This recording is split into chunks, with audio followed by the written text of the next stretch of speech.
El libro de los espíritus, codificado por Allan Kardec. Libro segundo. Mundo espírita o de los espíritus. Capítulo 10. Ocupaciones y misiones de los espíritus. 558. Los espíritus, ¿tienen alguna otra cosa que hacer, además de mejorar personalmente? Respuesta. Cooperan en la armonía del universo al ejecutar los designios de Dios del que son ministros.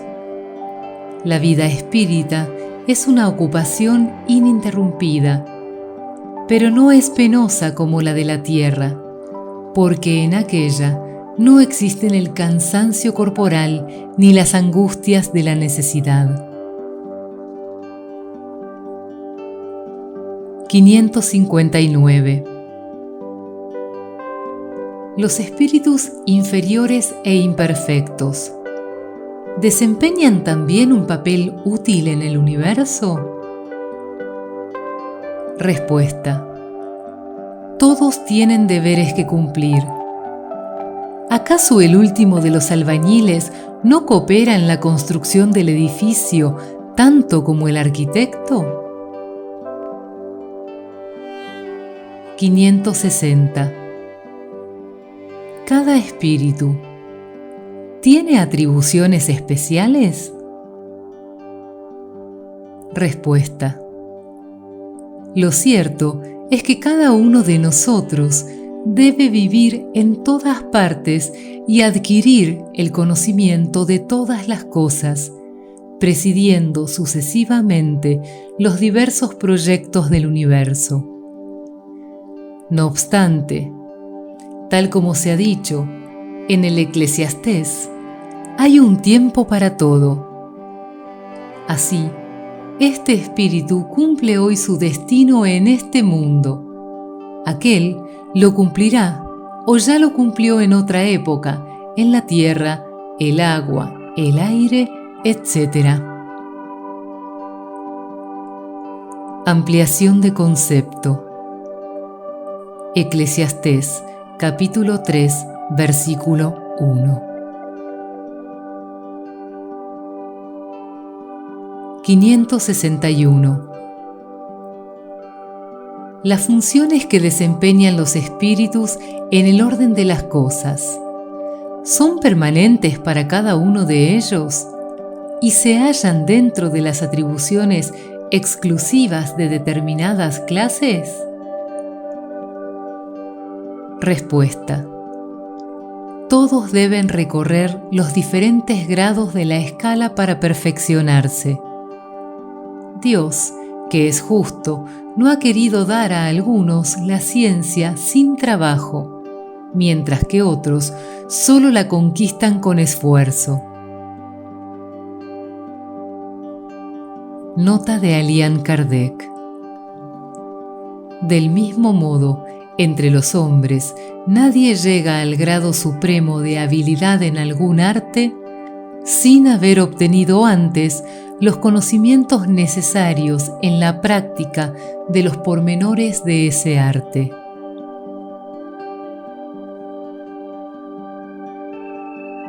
(562) Dado que los espíritus del orden más elevado ya no tienen nada más que adquirir, ¿se mantienen en reposo absoluto o también tienen ocupaciones? Respuesta. ¿Qué querrías que hiciesen durante la eternidad? El ocio eterno sería un suplicio eterno. 562a. ¿Cuál es la naturaleza de sus ocupaciones? Respuesta. Recibir directamente las órdenes de Dios, transmitirlas a todo el universo y velar por su ejecución. 563. ¿Las ocupaciones de los espíritus son incesantes? Respuesta. ¿Incesantes? Sí, si se entiende que su pensamiento está siempre activo, porque ellos viven por el pensamiento. Pero no hay que equiparar las ocupaciones de los espíritus con las ocupaciones materiales de los hombres. La actividad de los espíritus es de por sí un goce, debido a la conciencia que tienen de ser útiles. 563a. Podemos comprender eso en relación con los espíritus buenos, pero ¿sucede lo mismo con los espíritus inferiores? Respuesta. Los espíritus inferiores tienen ocupaciones apropiadas a su naturaleza. ¿Confiáis vosotros al peón y al ignorante las tareas del hombre inteligente? 564. Entre los espíritus, ¿los hay ociosos o que no se ocupan de nada útil? Respuesta. Sí, pero ese estado es temporario y se encuentra subordinado al desarrollo de su inteligencia. Es cierto que, tal como sucede entre los hombres, hay espíritus que solo viven para sí mismos. Con todo, esa ociosidad les pesa, y tarde o temprano el deseo de adelantar les hace experimentar la necesidad de estar en actividad, en cuyo caso se sienten dichosos de poder ser útiles. Nos referimos a los espíritus que han llegado al punto de tener conciencia de sí mismos y libre albedrío, porque en su origen son como niños recién nacidos, que obran más por instinto que por una voluntad determinada. 565.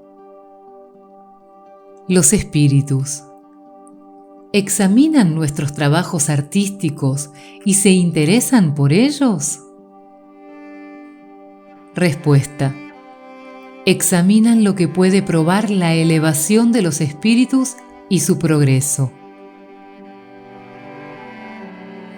566.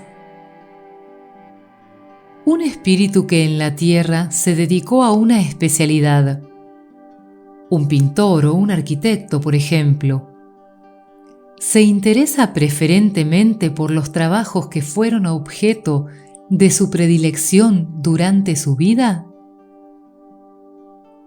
Respuesta. Todo se confunde en un objetivo general. Si el espíritu es bueno, se interesa por esos trabajos tanto como se lo permita la ocupación de ayudar a las almas a elevarse hacia Dios. Por otra parte, olvidáis que un espíritu que practicó un arte en la existencia de la que tenéis conocimiento, pudo haber practicado otro arte en otra existencia, porque es necesario que lo sepa todo para ser perfecto. Por consiguiente, conforme a su grado de adelanto, es posible que no tenga ninguna especialidad. Eso entiendo cuando digo que todo se confunde en un objetivo general. Además, notad esto.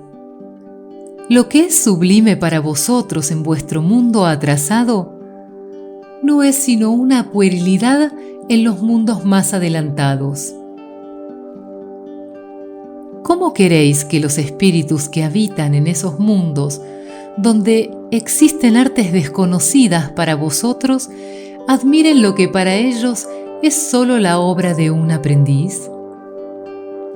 Ya lo he dicho, examinan lo que pueda probar el progreso. 566A. Comprendemos que debe ser así en el caso de los espíritus muy adelantados, pero nos referimos a los espíritus más vulgares que todavía no se han elevado por encima de las ideas terrenales. Respuesta: la situación de esos espíritus es diferente. Su punto de vista es más limitado, de modo que pueden admirar lo mismo que admiráis vosotros. 567. Los espíritus ¿se inmiscuyen a veces en nuestras ocupaciones y en nuestros placeres? Respuesta: los espíritus vulgares, como tú dices, sí. Permanecen sin cesar alrededor vuestro y toman parte en lo que hacéis, a veces de manera muy activa según su naturaleza.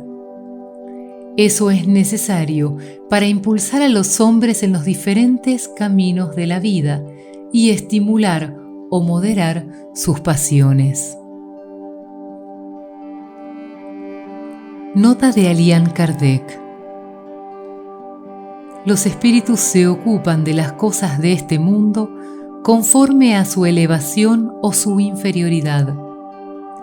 Los espíritus superiores tienen, sin duda, la facultad de considerarlas en sus más pequeños detalles, pero solo lo hacen cuando eso resulta útil al progreso. Únicamente los espíritus inferiores conceden importancia a las cosas de este mundo de acuerdo con los recuerdos que siguen presentes en su memoria y con las ideas materiales que aún no se han extinguido. 568. Los espíritus que deben cumplir misiones, ¿lo hacen en el estado errante o en el de encarnación?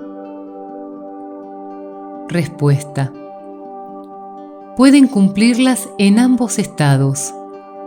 Para algunos espíritus errantes, las misiones son una gran ocupación. 569. ¿En qué consisten las misiones que se pueden encomendar a los espíritus errantes? Respuesta: son tan variadas que sería imposible describirlas. Además, hay algunas que vosotros no podéis comprender. Los espíritus ejecutan la voluntad de Dios, y vosotros no podéis penetrar todos sus designios. Nota de Allan Kardec. Las misiones de los espíritus siempre tienen por objeto el bien. Ya sea como espíritus o como hombres, están encargados de contribuir al progreso de la humanidad, de los pueblos o de los individuos, dentro de un orden de ideas más o menos amplio y especial. También preparan el curso de algunos acontecimientos y velan por el cumplimiento de determinadas cosas. Algunos tienen misiones más restringidas y en cierto modo personales o por completo locales, tales como asistir a los enfermos, a los moribundos y afligidos, velar por aquellos de los cuales se convierten en guías y protectores, y orientarlos con sus consejos o mediante los pensamientos buenos que les sugieren. Podemos decir que hay tantas clases de misiones como tipos de intereses que cuidar, ya sea en el mundo físico o en el moral. El espíritu adelanta conforme a la manera como cumple su tarea. 570. Los espíritus ¿comprenden siempre los designios que están encargados de ejecutar? Respuesta: no. Algunos son instrumentos ciegos. Otros, en cambio, saben muy bien con qué fin actúan. 571. ¿Solo los espíritus elevados cumplen misiones? Respuesta: la importancia de las misiones depende de las capacidades y de la elevación del espíritu. El mensajero que lleva a un despacho también cumple una misión, pero no es la misión de un general. 572. La misión de un espíritu, ¿le es impuesta o depende de su voluntad? Respuesta: el espíritu la solicita y se siente dichoso de obtenerla. 572a. Una misma misión ¿puede ser solicitada por muchos espíritus? Respuesta: sí. Con frecuencia hay varios candidatos, pero no todos son aceptados. 573. ¿En qué consiste la misión de los espíritus encarnados? Respuesta: instruir a los hombres, contribuir a su adelanto, mejorar sus instituciones por medios directos y materiales. Sin embargo, las misiones son más o menos generales e importantes, pues el que cultiva la tierra cumple una misión, así como el que gobierna o el que instruye. Todo se eslabona en la naturaleza. Mientras el espíritu se purifica mediante la encarnación, coopera de ese modo en la realización de los designios de la providencia. Cada cual tiene su misión en la tierra, porque todos pueden ser útiles en algo. 574. ¿Cuál puede ser la misión de las personas voluntariamente inútiles en la tierra? Respuesta: hay, en efecto, personas que solo viven para sí mismas y no saben ser útiles en nada. Son pobres seres de quienes hay que compadecerse, pues habrán de expiar dificultosamente su inutilidad voluntaria. Su castigo suele comenzar en la propia tierra, por el tedio y el disgusto que la vida les causa.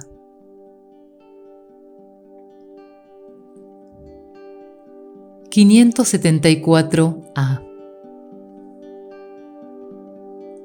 Dado que tenían la posibilidad de elegir, ¿por qué prefirieron una vida de la que no habrán de sacar provecho alguno?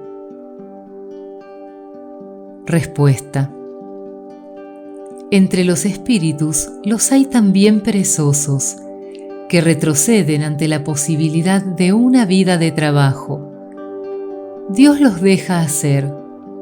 Más tarde, y a expensas de sí mismos, comprenderán los inconvenientes de su inutilidad y serán los primeros en solicitar que se les permita recuperar el tiempo perdido.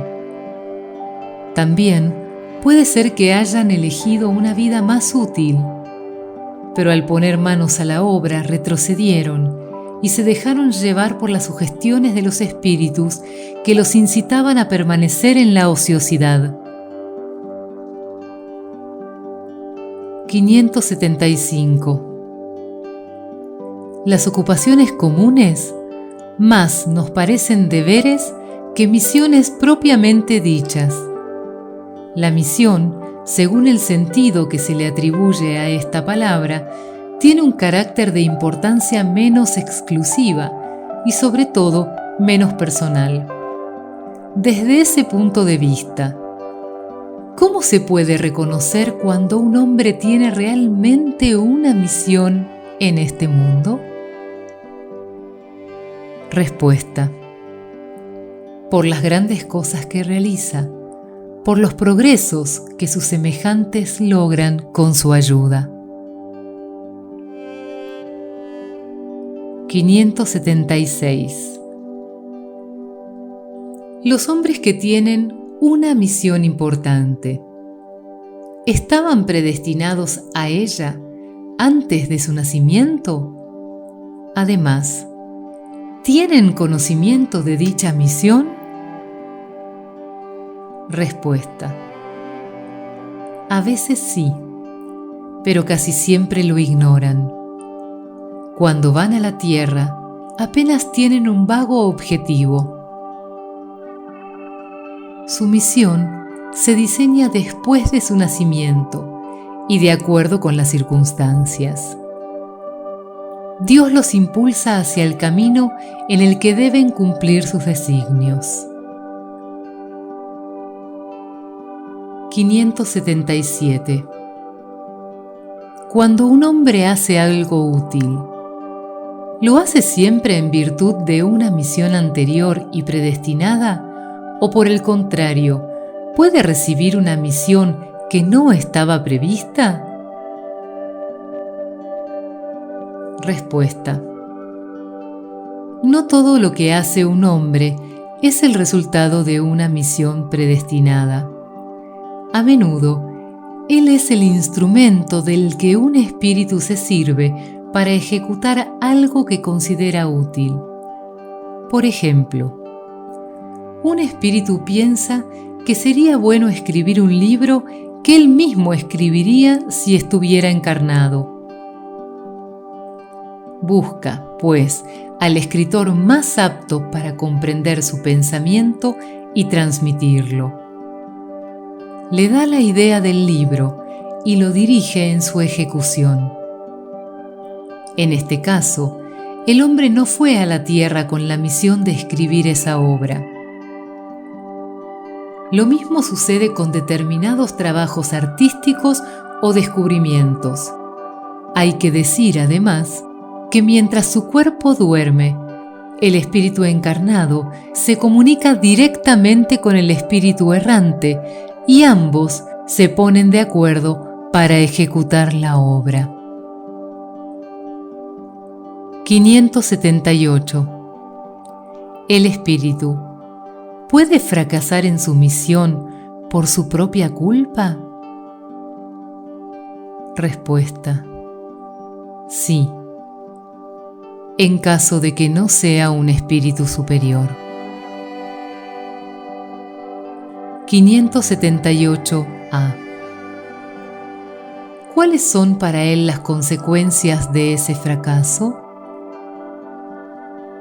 Respuesta: tendrá que recomenzar su tarea. Ese es su castigo. Además, sufrirá las consecuencias del mal que haya causado. 579. Dado que el espíritu recibe su misión de Dios, ¿por qué Dios confía una misión importante y de interés general a un espíritu que podría fracasar en ella? Respuesta: ¿acaso Dios no sabe si su general alcanzará la victoria o será vencido? No os quepa duda de que lo sabe. Sus planes, cuando son importantes, no dependen de los que habrán de abandonar su obra en la mitad del trabajo. Para vosotros, el problema radica en el conocimiento del porvenir que Dios posee, pero que no os es dado adquirir. 580. El espíritu que encarna para cumplir una misión, ¿tiene el mismo temor que el que lo hace como prueba? Respuesta: no, porque tiene experiencia. 581. Los hombres que son el faro del género humano, al que iluminan con su genio, sin duda, tienen una misión. Sin embargo, algunos de ellos se equivocan y, al lado de grandes verdades, difunden grandes errores. ¿Cómo debemos considerar su misión? Respuesta: como falseada por ellos mismos. No están a la altura de la tarea que han emprendido. Con todo, hay que tener en cuenta las circunstancias. Los hombres de genio han tenido que hablar conforme a la época en que vivieron. Por esa razón, su enseñanza, que parece errónea o pueril en una época más adelantada, era suficiente para su tiempo. 582. ¿Se puede considerar a la paternidad como una misión? Respuesta: sin ninguna duda, es una misión. Al mismo tiempo, es un deber muy grande que compromete más de lo que el hombre cree su responsabilidad para el porvenir. Dios ha puesto al niño bajo la tutela de sus padres para que éstos lo orienten en el camino del bien. Además, facilitó su tarea dándole al niño una organización frágil y delicada que lo hace sensible a todas las impresiones. No obstante, algunos padres se ocupan más de enderezar los árboles de su jardín para que den muchos y buenos frutos, que de corregir el carácter de su hijo. Si éste sucumbe por su culpa, ellos sufrirán la pena. Los padecimientos del niño en la vida futura también recaerán sobre los padres, porque no han hecho lo que de ellos dependía para su adelanto en el camino del bien. 583. Si un niño se vuelve malo a pesar de los cuidados de sus padres, ¿son estos los responsables? Respuesta: no. Pero cuanto peores sean las disposiciones del niño, más pesada resultará la tarea de los padres y mayor será su mérito si consiguen apartarlo del camino del mal. 583a. Si un niño se convierte en un hombre de bien a pesar de la negligencia o los malos ejemplos de sus padres, ¿obtienen estos algún beneficio? Respuesta: Dios es justo. 584. ¿De qué naturaleza es la misión del conquistador que solo pretende satisfacer su ambición y que para alcanzar ese objetivo no retrocede ante ninguna de las calamidades que genera a su paso? Respuesta: la mayoría de las veces no es sino un instrumento del que Dios se sirve para el cumplimiento de sus designios. Por otra parte, esas calamidades constituyen un medio para hacer que un pueblo avance más rápido. 584a. El hecho de que sea el instrumento de esas calamidades pasajeras es ajeno al bien que de ellas pueda resultar, puesto que solo se propuso un objetivo personal. A pesar de ello, ¿se beneficiará con ese bien? Respuesta: cada uno es recompensado según sus obras. Así, como por el bien que ha querido hacer y la rectitud de sus intenciones.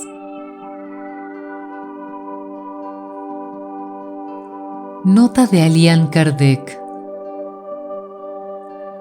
Los espíritus encarnados tienen ocupaciones inherentes a su existencia corporal.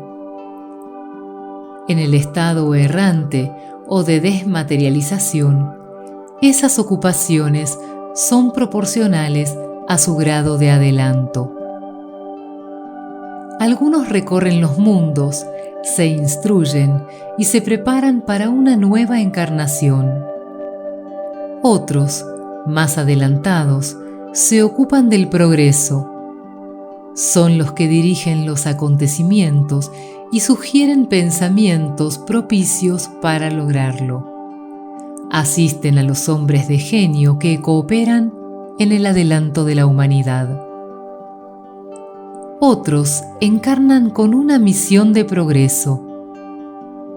Otros toman bajo su tutela a los individuos, las familias, las comunidades, las ciudades y los pueblos, de los cuales son los ángeles de la guarda, genios protectores y espíritus familiares. Otros, por último, presiden los fenómenos de la naturaleza, de los que son agentes directos. Los espíritus vulgares se inmiscuyen en nuestras ocupaciones y diversiones. Los espíritus impuros o imperfectos aguardan, entre padecimientos y angustias, el momento en que a Dios le plazca procurarles los medios de adelantar. Si hacen el mal, es por el despecho que les causa el bien del que aún no pueden disfrutar.